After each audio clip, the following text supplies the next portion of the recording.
There are two very different types of images in computer graphics.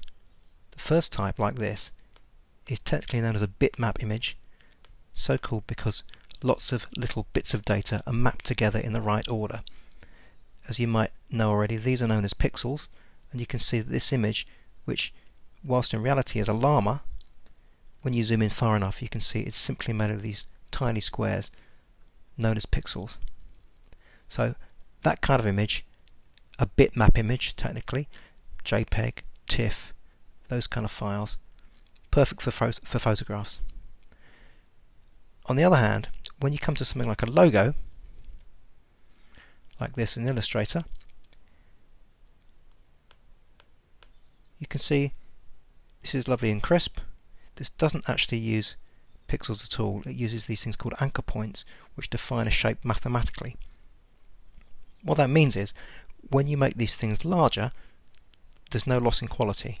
Whereas, if we look at the same logo, saved as a PNG, which is a bitmap file format, so saved from Illustrator as a PNG, as we zoom in on that, you'll notice the quality does diminish as it gets larger.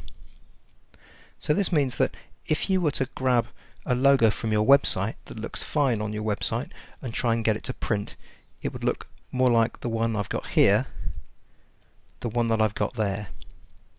So if your printer is saying to you, I need a vector version of your logo, and by that they normally mean an EPS file or a .ai file, then they're doing you a favour by drawing to your attention that it's likely to look very poor quality when it prints. So if that's the situation you're in and you need a vector version of your logo, have a look on your hard disk and see if you've got an EPS or an AI version of your file, and if not, talk to the designer who designed it and see if they will send you the original one.